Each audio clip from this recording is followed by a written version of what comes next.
va parler d'abord de votre métier d'explorateur. Qu'est-ce qui vous a marqué dans chacune de vos expéditions?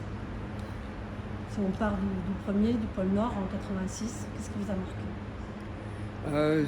Ce qui m'a marqué, si vous voulez, c'est, comment je vais dire, c'est une succession d'engagements en fait. Et les expéditions, je n'ai pas un catalogue, même si j'en ai fait beaucoup, hein, Oui. mais je n'ai pas un catalogue, j'ai c'est fait le suivant.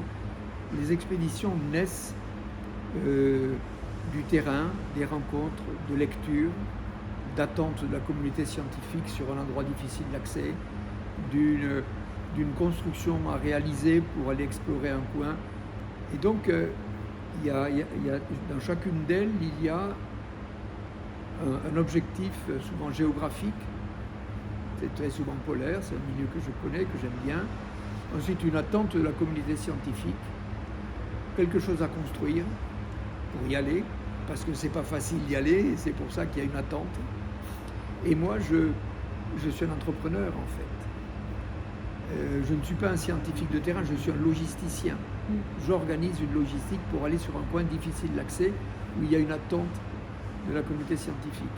Et une fois que tout ça est construit, moi je suis plutôt un médiateur. J'adore partager la connaissance à partir du terrain, faire de la pédagogie de terrain.